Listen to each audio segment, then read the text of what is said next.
Scions of the Southland for March 24th, 2025. Jack Purdy, me is here. Jake Grant is here. Akshay Swaran's here. This is the first time the three of us have been together in a hot sec. And we're not Yeah, alone. We got Ben King back to talk with us because this was a massive weekend for Tech baseball.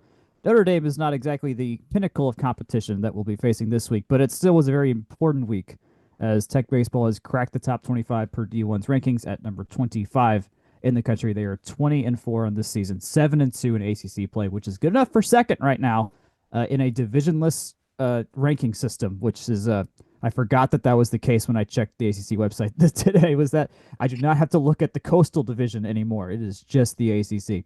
Um, Ben, I'll just start with you. 4-0 this week. We beat Gardner Webb. We just beat the living crap out of Notre Dame in South Bend. I remember in your article you wrote for us a couple weeks ago, it was just a matter of keep pedal to the metal and just crush these games you have to win, and they did just that. absolutely. Yeah, I mean, I think the team is really starting to gel at the right time.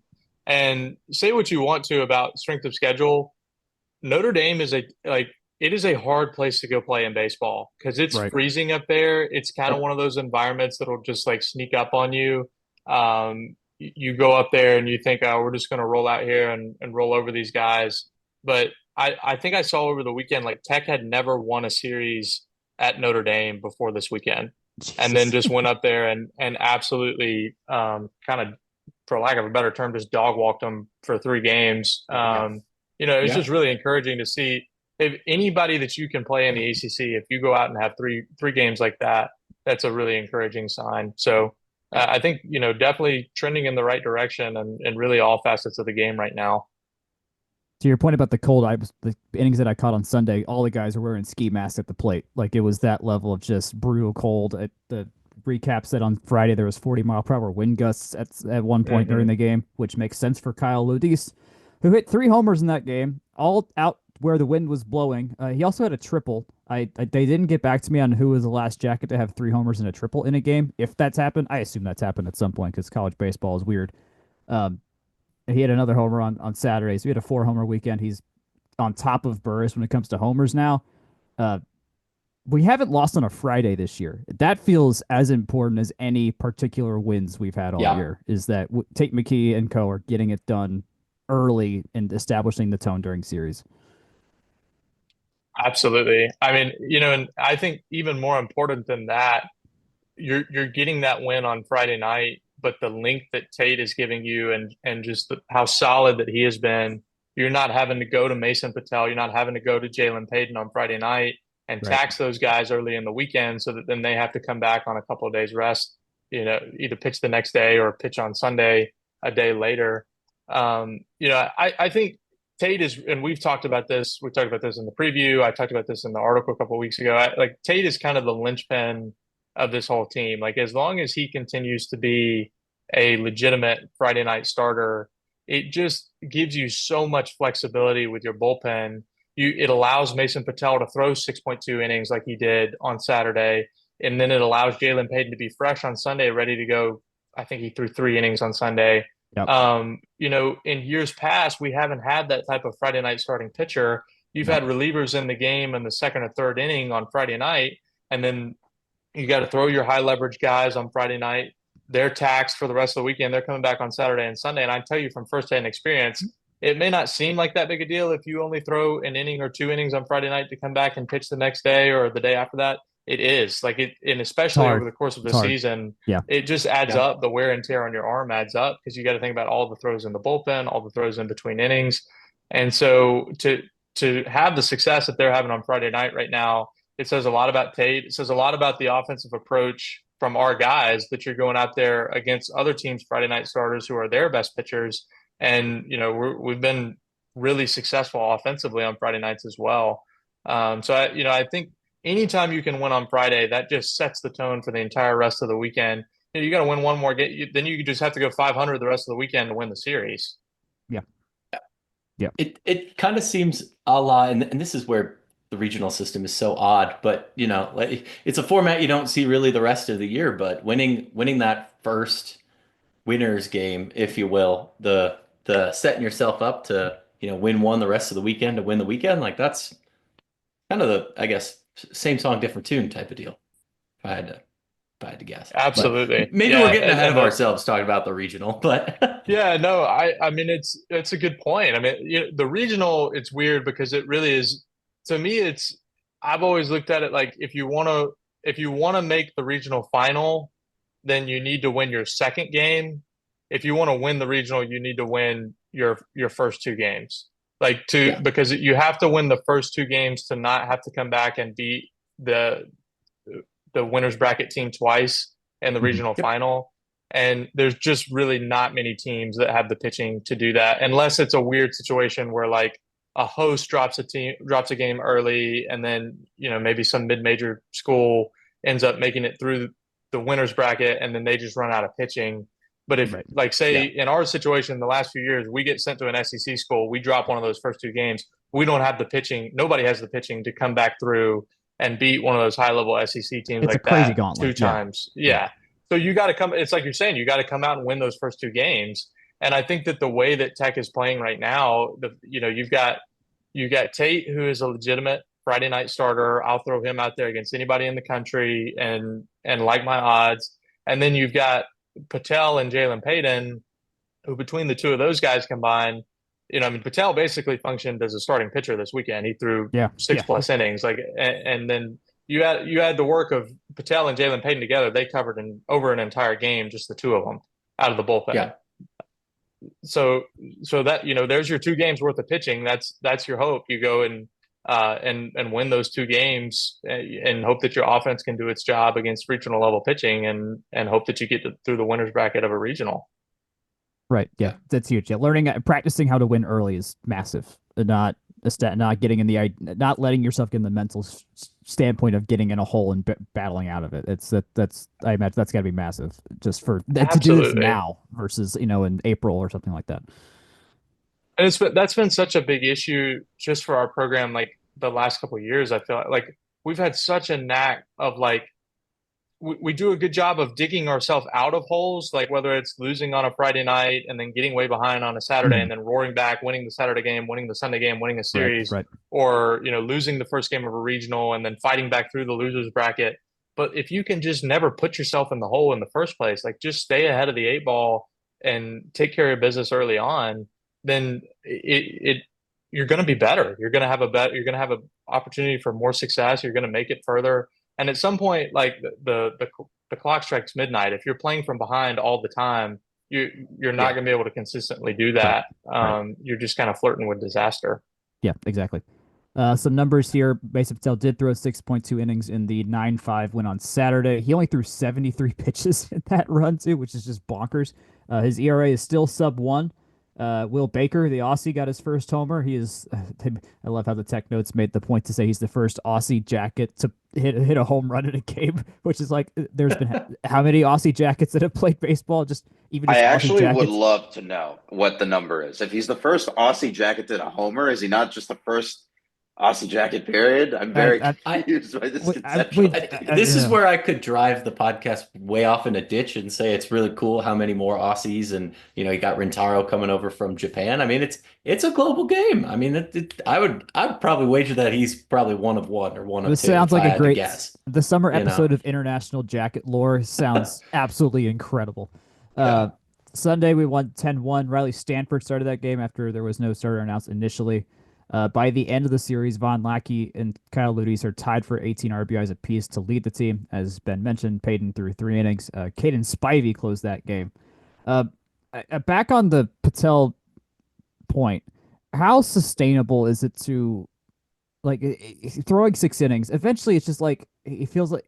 Do you just start him at a point? Do you just say, okay, you're just going to start on Sunday because we know you are just going to shut guys down for an extended period of time? Or do you think they'll want to pull him back to be like, no, you're throwing a critical 3 innings and then we'll go from there? I am hesitant to say make him a starter because he's having so much success out of the bullpen.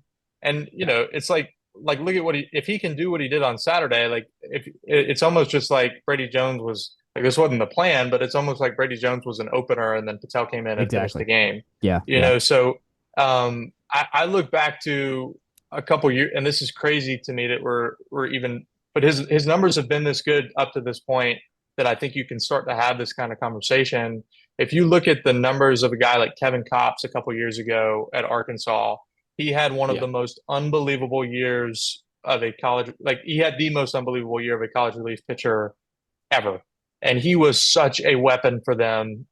They were the number one team in the country that year for most of the year, and then ended up losing in a super regional game to NC State in a game that he randomly started the game 3 of the super regional and threw a complete game. Kevin Kopps did, and it just kind of went sideways on him at the end. But I think right now, like, I don't know how sustainable this is for Patel. Like he's pitching innings with numbers. Like the only comparison that I know to draw it to is Kevin Kopps and that year that he won the Golden Spikes Award. Yeah. And that was like the most unbelievable season. Like I couldn't believe when Kevin Kopps was doing that. And so right.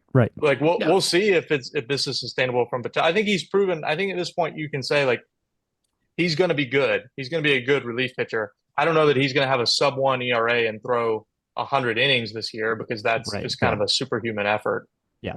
Well, and that it's superhuman. You get some, odds, ball bounce funny type of stuff in there. Same reason that, women's basketball starting 15-0 was great, but eventually somebody's going to give up a run somewhere or lose a game. Like that's sports for you. I'm really glad you touched on the starting piece, because this is actually a conversation I've had with multiple people, and if you're one of our listeners who I've had this conversation with, thank you for tuning in every week. But I think it's very interesting to hear the comfortability of having him in the bullpen, because in some school of thought, maybe there's you want the guy to be out of the start, locked down, maybe 5 to 7 innings, somewhere in there. Like that's kind of what he did out of the pen this weekend. But to your point, it's almost like you have a Swiss Army knife of being able to deploy him at any point, right? Because if you need him on Friday, you bring him in. If you need him on Saturday, save him for that.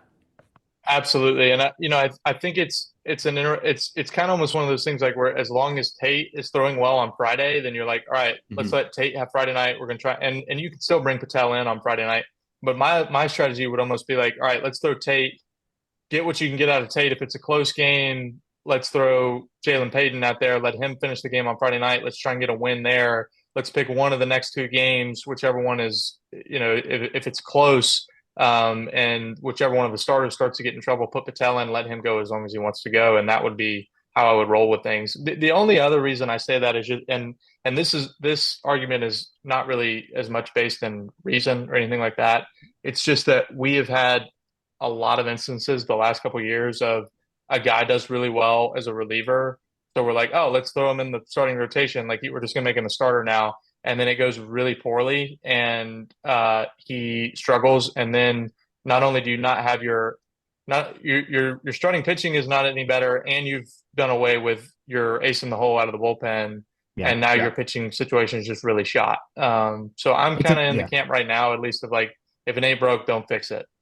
I think that makes sense. It's a pacing thing. Like, I mean, I've seen even major leaguers just not convert all that well if it's a mid-season thing or something like that.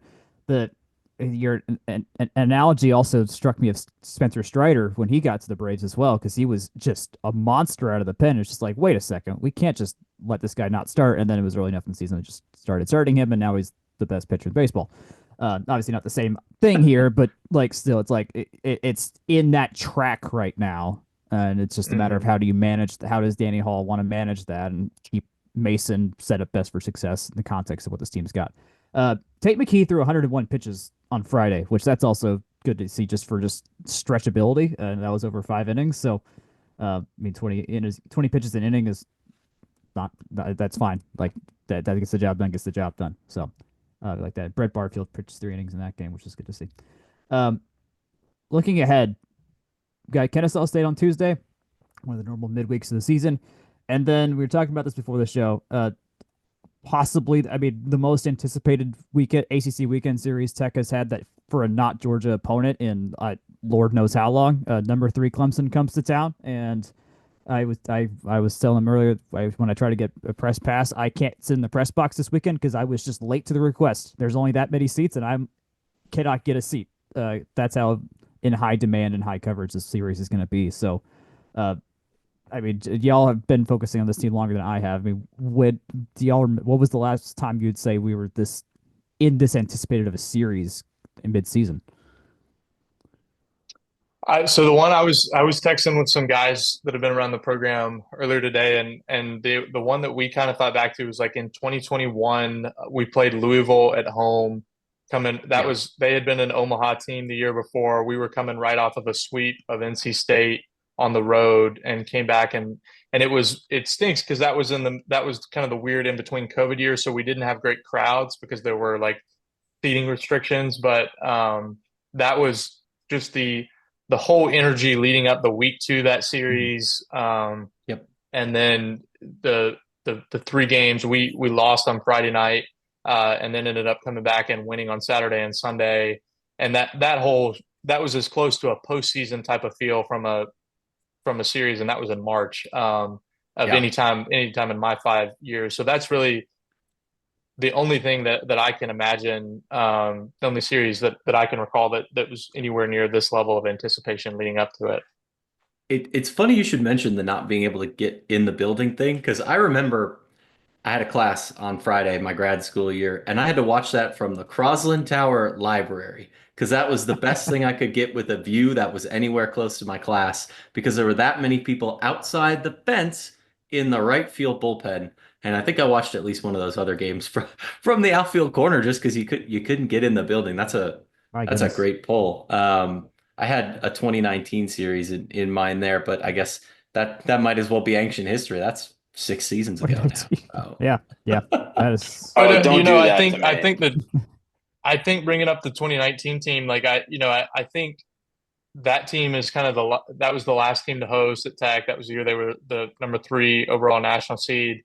I think that this is the weekend where you're really starting to be like, okay, is this for real? Like, are we talking about a team that's the caliber of the 2019 team? Or are we talking about, a team that may be a little better than we've been the last couple of years, or maybe even been like we've been the last couple of years, going to be a strong, solid team in the hunt for the postseason, but maybe we need to reset expectations a little bit. I think we're going to find out a lot about the team this weekend.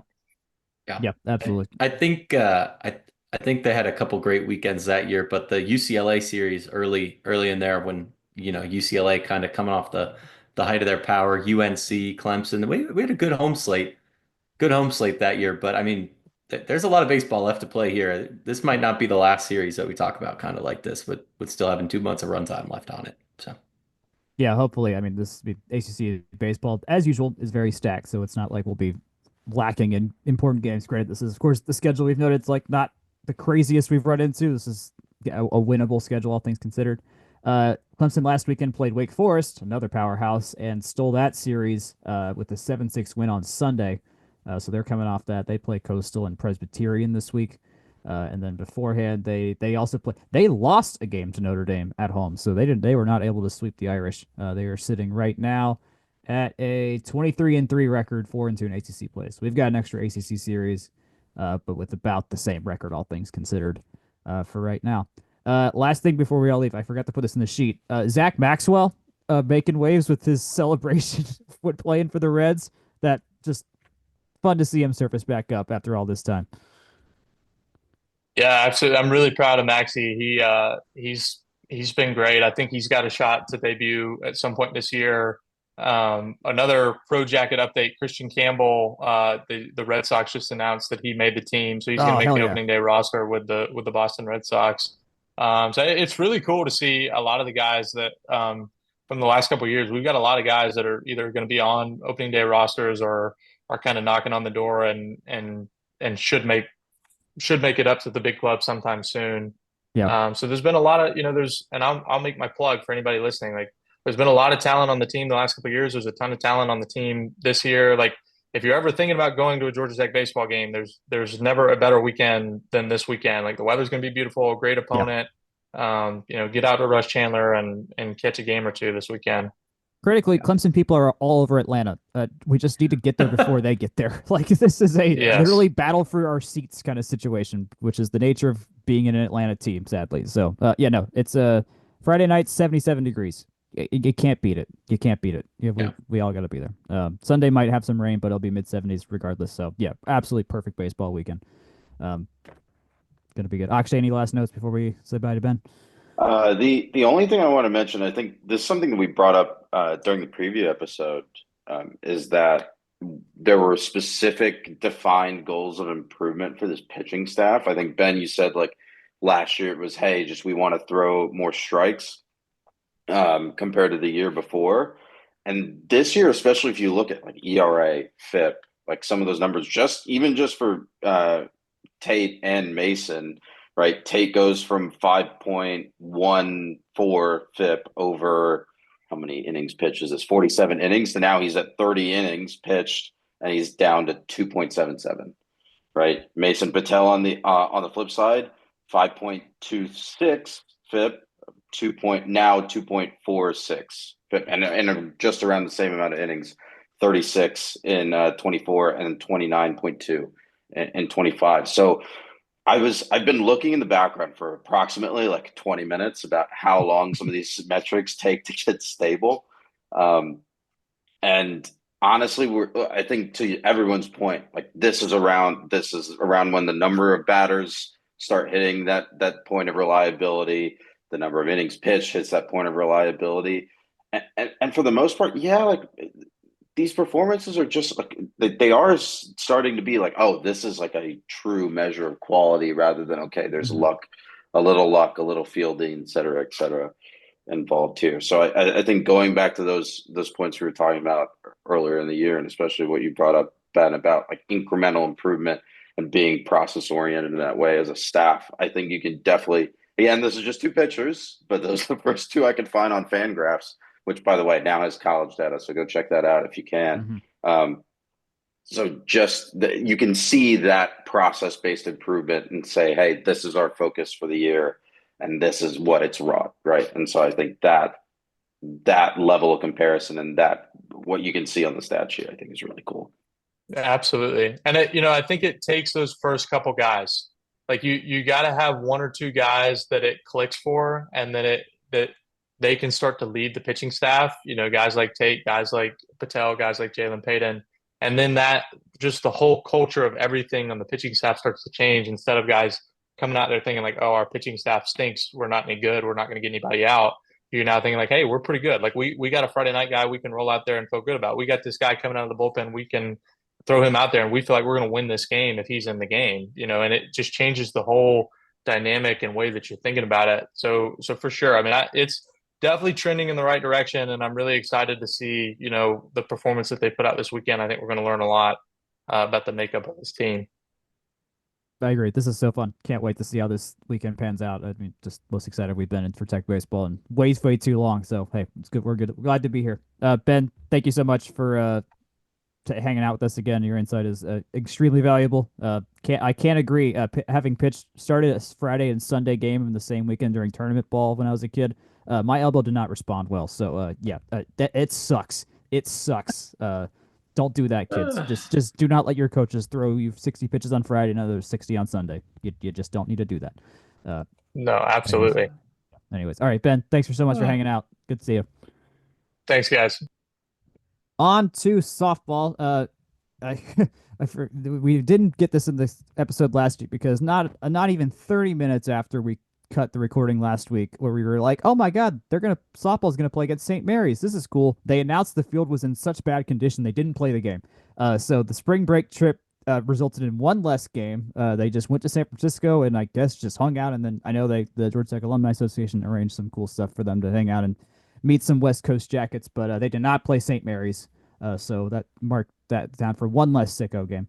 But just to hold for a second on that, I think blending those things, right? The Alumni Association visits and athletic events out there, especially because Tech is going to play more and more athletic events on that coast, knowing how many Georgia Tech alumni are out there, both not just in the Bay. I mean, we're not going to really get up to Washington and Seattle, but at least in the Bay, like, you have a very good alumni center with all of those tech companies out there. being able, these are the opportunities I think you need to take using athletics as a front porch, not only, from Exactly. a TV perspective, but also as a way to reconnect with your alumni that can't come to a football game. These are the types of opportunities I think they need to take more often. And yes, I mean, it's like it's a little weird, I think, to go to like an alumni event and be put on display as like a sports team, but also like these are good ways to connect. So yeah, I mean it's big. I think it's big to know that these athletes know they have support on these very much longer travel trips. Like, and when the schedule gets weird, they got people there for them. And yeah, like I don't Tech, in from this perspective, has not been upset at the fact that we play a bunch of games in California, because this provides the most accessible way to get Tech people together on the West Coast, and with actual people from the Institute as well, who are actively with the Institute right now. That is as not an easy thing someone to do. that lived out there for, to be fair, not that long, but as someone that lived out there, let me tell you, it's very difficult to stay connected to Tech athletics, especially given the time difference and the fact that, especially given the fact that kickoff for football games that season, this was the 2019 season, we're at 9 a.m. Yeah, that's just different. It's different. It is ridiculous that football should not kick off at 9 a.m. I refuse to believe that football should kick off at 9 a.m. But that's besides the point. You don't enjoy your 9 a.m. London Jaguar games? Anyways, we played no, Pitt. I don't. We played Pitt at Pitt. We had a 2-1 series win. I'm going to let you all riff on this. Friday, we lost 6-0. Kyra Pittman absolutely shut us down. We won 7-6 on Saturday with an Alyssa Willer homer to take the lead in the 6th inning. Caulfield closed out that game for us. And then Sunday, we just beat the crap out of them and won 9-0 with a Sophia Voiles one-hitter over 6 innings. This feels like a good encapsulation of where this team is right now. They will beat the teams they probably should beat, but it is still frustrating how they got there, and they're not doing what baseball is doing right now, which is just hammering the teams that they know they should be able to beat. There's like liquefying teams that you're supposed to beat and just beating them, right? It's like, Pitt's a team you really got to take advantage of sweeping. The league is that much harder. That's the point that I'm coming around to, right? Like I think we've pointed at this Pitt series a couple times over the last couple of years where we've been like, you got to sweep this team. This is like this is like how playing Clemson in women's basketball used to be, where it was actually a hit on your RPI to play them. It's like, I don't want to like harp on Pitt being bad at softball too much, because that's a little annoying, but like, come on. Like, these are 3 games that you want. You got 2, which is fine. I think we do talk. They won the series. They won the series. So that's fine, right? And we talk a lot about like really what you need to do overall is like you win 2 games out of 3 every weekend and you're probably doing okay. But at the same time, this Pitt team is like not good. Although I will say I do appreciate some nominative determinism from Kyra Pittman. That's pretty fun. Jake, really? Did neither of you get that? Kyra Pittman? Come on. I did not. Sorry, I did Pittman? not. Oh, I see what you mean. Sorry. You guys are terrible. It was too simple. Anyways, Jake, where are you at on this? You're unbelievable. They did what they needed to do Sunday. Saturday was too close for comfort. Friday, it's tough. I don't know. I don't think that this game or this team has been all that different than what they showed this past week, if that makes sense. In my head, I think maybe it's a little bit more of a downer than I think we've been. It's a team that's played a really tough schedule, all things considered. I think that is worth pointing out. That is worth caveating. I'm pulling up the overall SOS on the nitty gritties right now, just because I want to give an actual number, because it was top 5 last I checked, and it's top 4 right now. So, all right, well, there you go. I mean, that's a reason why their RPI and their Massey look better this year than they did last year. I mean, shoot, Georgia Tech by RPI is a top 26 team, which AKA is 26th in the country. But like that's not a bad place to be. But before they played Pitt, they were at 16th in the country, because losing to Pitt is a giant it's a That's giant huge. weight Yeah, on your RPI. I mean, yeah. that's just what it is. And um, there are arguments to say Pitt's looking a little better this year than they have been. They're at 123 in the country, which isn't great, but you're not perfect. This team is not perfect, but they also have a lot of games left on the calendar to do something with. And if the season ended today, dare I say they'd probably be a 2 seed in the tournament somewhere. So I'll add to that, just looking at D1 softball's Diamond Sports ranking as well. They're 42 in the country overall, mhm. with the ninth overall strength of schedule. So it's not just RPI that's signaling that; it's also whatever strength of schedule metric that Diamond Sports or The D1 mysterious softball is using. numbers related goop that is the Diamond Sports As rating. as much as I dislike black box metrics, their methodology's online somewhere. I just haven't Oh, read through it, yeah. so I'm feeling a Agreed. little bit more um, optimistic about that. Yeah. Apparently can't sort this by ACC just to see what they're like in terms of the conference as a whole. Let's see, reading through teams, which is everyone's favorite gambit. I Well, see I'll tell you Florida this State, right now. Stanford. We're 19-12 in the season so far, 7-5 in conference play, which is high enough for 8th place right now. And we've got no conference games this weekend, but we'll get to the games we have this weekend, but they're holding their own, I think, is where I'd put it right now in terms of record, and then sitting in conference play. Jake, one for Yeah. you.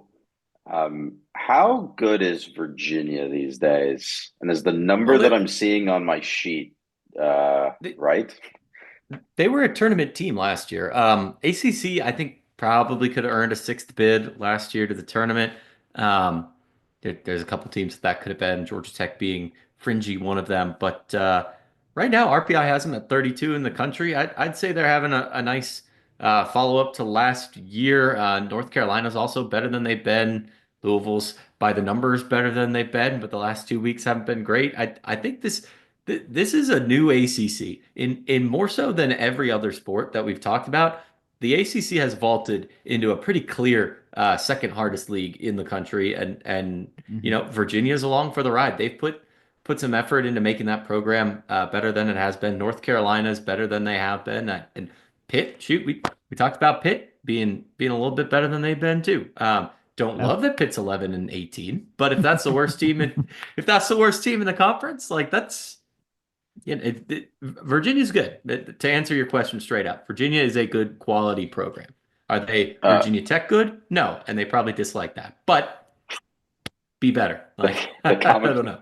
The Commonwealth Cup beckons. But so Yeah. to that point, UVA is 23rd in the DSR. There are 8, by my count, and this is very quick.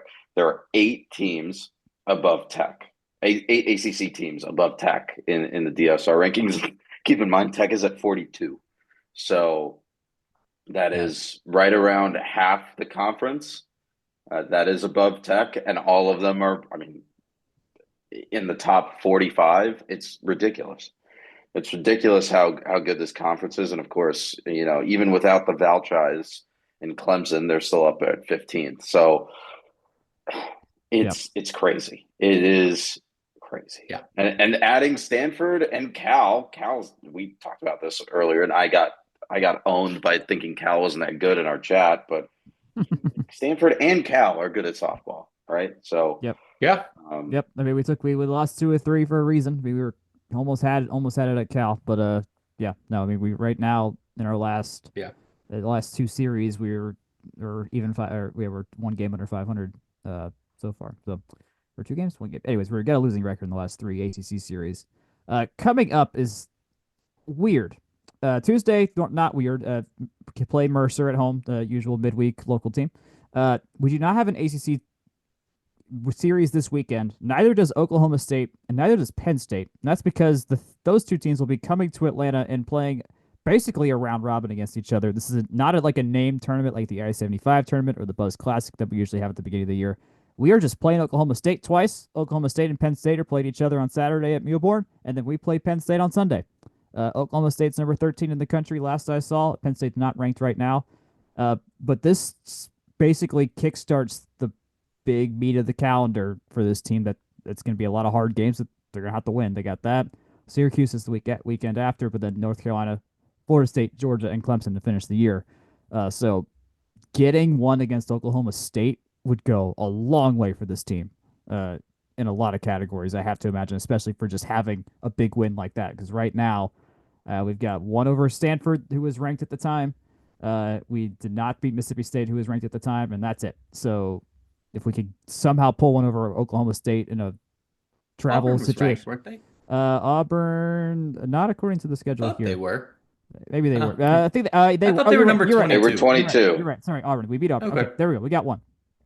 Let's go get two more. Let's just go get two more. That's my point here. It's like if we got the shot here against a team we usually would never play in outside of like a weird tournament situation, and we got them on our field. So Also, it's crazy that this game gets scheduled. Like this is a Right. ridiculous opponent just out of nowhere. Just hello. Right. Hi, let's play a team that's been in Oklahoma City multiple times in the last couple of years. Yeah. No. You never heard of the ACC Big 10 Big 12 challenge? Because this is what we got right now. The crazy thing is, like, this is going to make their strength of schedule even harder, and I think even harder than last year, in a year in which they didn't go to Clearwater. Right. Yeah. Which I don't think I put together until right now. Yeah, I mean, they've been playing hard teams, and the RPI will reward them to boot, and Massey will reward them to boot, and my numbers will reward them to boot. But the NCAA ain't looking at mine or Massey, you know. Like At the end of the day, you gotta win some of those games too. If they could win one of these against Oklahoma State, shoot, you don't need to take them both. Just give me one, you know. Yeah, no, it's in your building too. Like this is about as good as you can ask for getting them. So yeah, it go a long way. Thursday's game is at 7:00 against the Cowgirls. Friday is at 6:00. They do not play on. If you want to go see Oklahoma State and Penn State play each other on Saturday, they play each other in the morning. Talk about a weird neutral site game. And then Sunday, if you were going to baseball to see Clemson play Tech, you can also go to this game. This game starts at 11 a.m., so it should butt right into the first pitch of Sunday's baseball game. I think I might try and do that. We'll see. All right, let's do it. All right, that, let's hear from Section 103. Yeah, as always, Section 103 is the very best place to find Georgia Tech apparel. They bring you this fine podcast, and it's time for Legends of March. I am very excited to get to remind you, to announce to you some combination of both that you can get retro, vintage looking facsimile, I guess, jerseys of Mark Price and Kenny Anderson to celebrate March Madness in that classic Georgia Tech gold style, number 25 and number 12. Do I have to say more? Free shipping on orders over $80. Remember, Legends of March. It's that time of year, and of course, use code FTRS for 10% off. Let them know that we sent you. Gents, back to you. I regret to inform you both that we have to talk about basketball, and we have to talk about both basketball teams. We can make. I plan to make this quick. We talked a lot about baseball and softball for good reason. I'm just kind of going to pair these together because I think the story is kind of similar, but not exactly. The women played in the first round of the NCAA tournament out at UCLA on Friday. They lost 74-49 to Richmond. Yeah, they lost 74-49. They were down by 20 in the first half. That game was never close. It was never competitive. And we cannot stop a team that is number one in effective field goal percentage, it turns out. So, yeah. If you were watching on ESPN News and you were delayed due to the Vanderbilt-Oregon game, by the time you tuned in, it was 31-10. That's good God. I'm so sorry. That's very emblematic of how that game went, I think. There was not a single free throw shot until deep in the third quarter. There was fouls nowhere to be seen in this game until it was long over. They had runs of they had a 14. They had 6 different runs that just squashed Tech. They did Tech. I'll give them this. Once they kind of found their defense, they put on a good run, made it a 10-point game, which a 10-point game in basketball may as well be 2 minutes of gameplay. So they put themselves back in a spot to at least give themselves a shot. But Richmond was so good. Maggie Dugan for Richmond she got 30 points, just could not stop hitting buckets. We just didn't have an answer for a tall person who could shoot, which has been the kryptonite for this team since basically forever, at least since since Kubai had left the team. Ari Termes played a lot in this game, kind of to try and counter that and try and try and make the paint presence a little bit stronger. But sadly, we just do not have I put it this way: I don't think we have the talent yet to exactly match this kind of thing. And Richmond was so clean offensively that we just weren't there. We weren't there for that. I think that we are going to give like a full, postmortem, if you will, on basketball, and certainly over the summer cover it. But I think the thought I keep circling back around to that I want to get out there while it's a little fresh is that this team is neither as good as a top 13, 15-0 start ranking is, nor as, I think, poor as the end of the season felt. And I think they're, like most things, somewhere in the middle there, and it kind of is the ebb and flow of the season. And much like 2022, they peaked kind of early, dare I say. But they're, as things stand now, looking to return a lot of really, really, really solid talent. So this team had one really big ebb and then one flow right after. There was only an ebb and flow. There was no ebbs and flows. There was a singular ebb and a singular flow this entire basketball season. Is a season of runs. There's just two. There was two sequential runs, one after the other in this season. The big note I have here, I mean, for one, yes, I make light of it. We still had a 15-game win streak, best in team history. That cannot be scoffed at. They beat ranked teams in the process. They looked as good as their ranking showed at that time during the season. If you had the mid-December Georgia Tech Yellow Jacket team, could beat a lot of teams right then. 22 wins this season, most in the Nell Fortner era. Cannot scoff at that. Same time, they have not fully navigated the ACC with dominance once in this era yet. In this season. Let's be clear. We're not. I want to adjust expectations of that one. Yeah. I'm not asking for dominance. I'm asking not dominance, for, but you can afford to get murderized and liquefied by like the Notre Dames and the Dukes of the world, right? Like, not to be mean about it, but like that will happen. Murderized and liquefied. What a fun combination of things. Liquefied is my new favorite word to describe a sporting result. Thank you, Roger Sherman.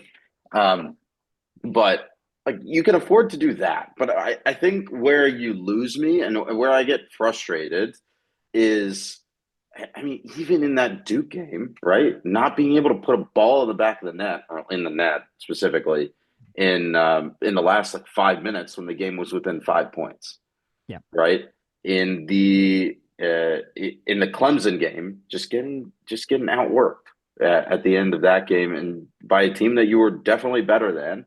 VT, that game should not have gone to OT. No. Right? Yeah. And if we're throwing wins in there too, right? SMU was a fluky, almost given up. That should not have been close. Yeah. Right? And so, yes, I'm just like looking at the schedule and sort of picking out results here. But at the same time, given the start and given how good this team looked when they were not to I guess to borrow a volleyball term, but in system, right? And everyone sort of understood their assignment. And they often, like, in general, the offensive patterns were pretty clear. They weren't getting disrupted by, and it's not even talent disadvantages. It's just like by specific game plans built to sort of press them out towards the margins, right? I think that's something that we talked about a lot, especially versus Duke. They were cooking early in the year, and then the bottom, just like the last 15 games to end the season, right? I think, Jake, you put this together. It was like they went 15-0 to start the year, and then they went 6-9 to end the year. And a lot of those losses are they're against equal or better teams. And so, and yes, part of that's just the nature of playing ACC competition. But I mean, for all the asterisks you pre-asterisk this with, it's not quite that simple, right? Yeah, I think it's frustrating, and not to be a complete downer on a season where they started 15-0, but also to be a complete downer on a season in which they started 15-0. They went 6-9 to end the year, right? Just the regular season, not to mention And not to mention, to be fair, they lost a tight one versus NC State in the ACC quarterfinal. I don't think that should be that lost, was a right? moment. That's what makes this Richmond game really sting. Is like they had found a way. They had. I mean, NC State didn't come out all systems firing in that game against us, but they had gotten themselves in a position where like they could find a way to make a game against what is a top 10 team in the country, really competitive on a neutral court. That's progress for this team. That is undeniable progress for this team. Um, Yeah. it's just the whiplash that happens the next week is just staggering. Is the big thing for me more than anything. And to me, it's like I don't. It's hard to know. I mean, there's like two schools of thought on this, or at least two ideas that I have in my head on this. Number one, it's like I don't know, like they played so well the first half of the year and so badly the second half, or so poorly the second half of the year. It's like, what changed other than the competition, right? Is there a tactical fix that you can make here let's remember that makes this better? Let's remember everything was going right for Danny Carnegie, and then she gets hurt in that Virginia Tech game, and then So she's maybe out, she's playing. and So maybe she's playing. and she's hurt, out right? for a few games, and then she's out for a few games, and then never looked the same. She had a couple really good games after, like she had some games where she was clocking threes, she was getting 20+ points, but she was never fully the version that we saw at the beginning of the year when she got into Certainly ACC not play. with the consistency. Yeah, No, the I agree. consistency wasn't there as much. And she admitted in a press conference, she's like, yeah, I'm not just shooting threes out here. Like, I'm trying to do more. And she did kind of evolve her game. She wasn't just a spot up 3-point shooter, which is honestly good to see, to know there's more facets to her game. She can get to the bucket and everything like that. But then there's that moment like against North Carolina State where we have a chance to put a ball in the bucket to win the game, and we don't even get a shot off, and that's between Danny Carnegie and Tony Morgan, who just literally just could not keep track of the clock.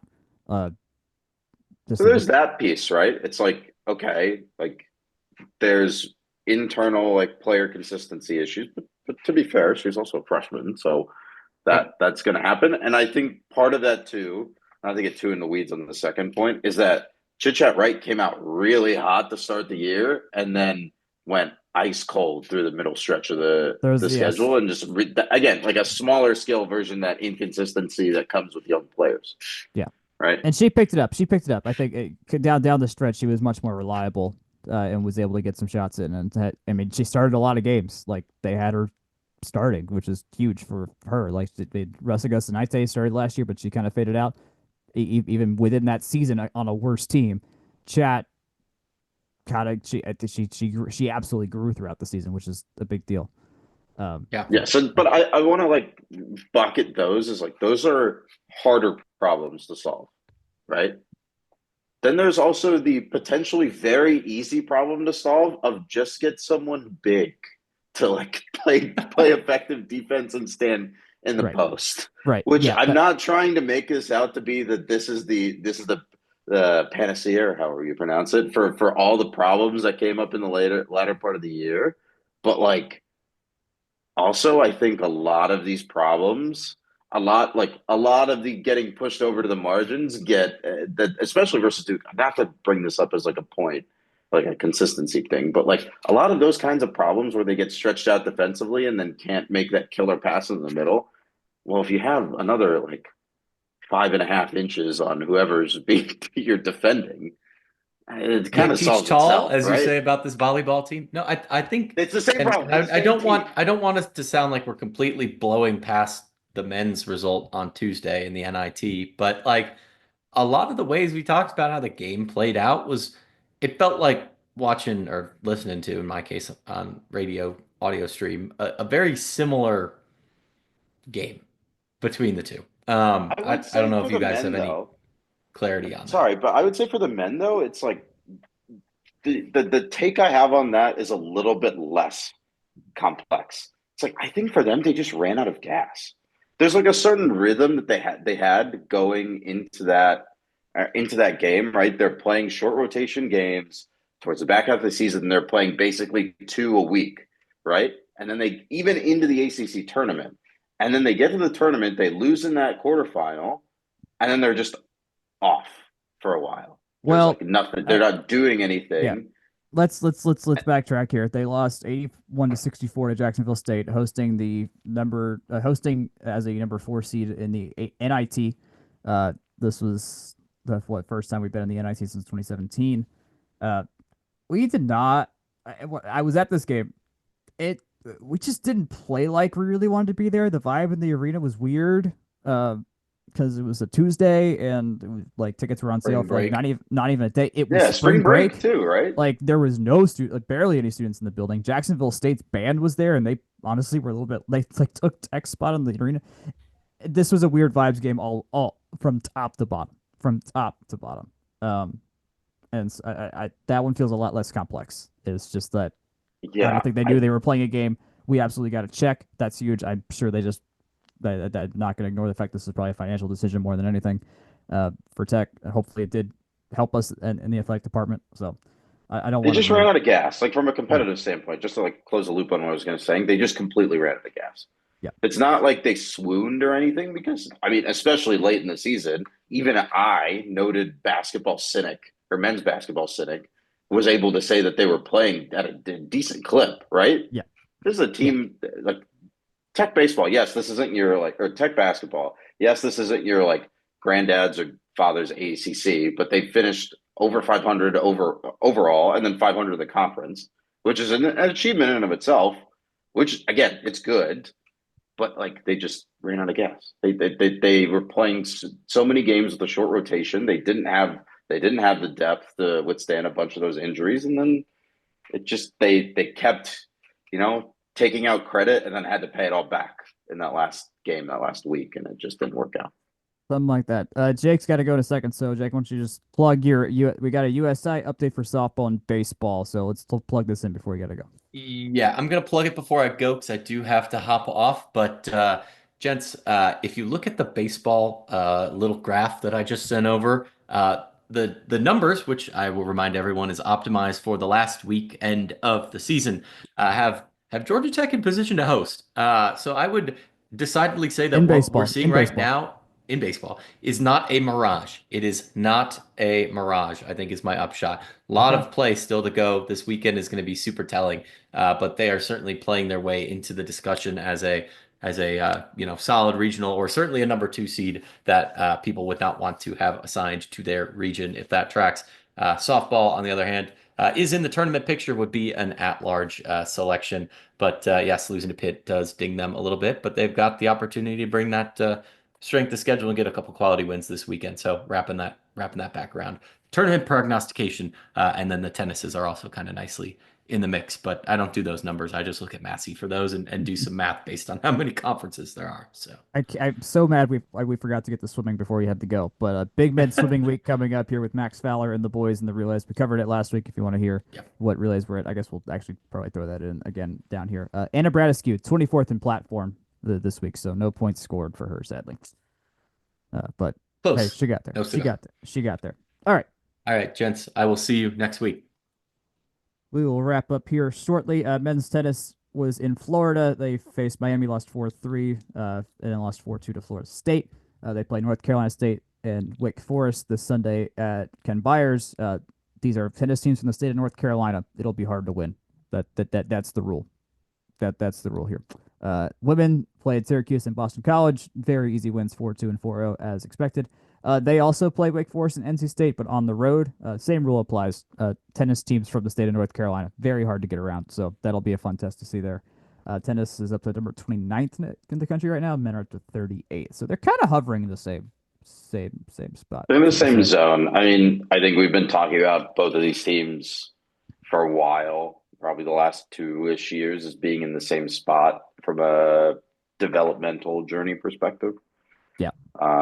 So these rankings, both from the IATA and from Massey, don't really surprise me.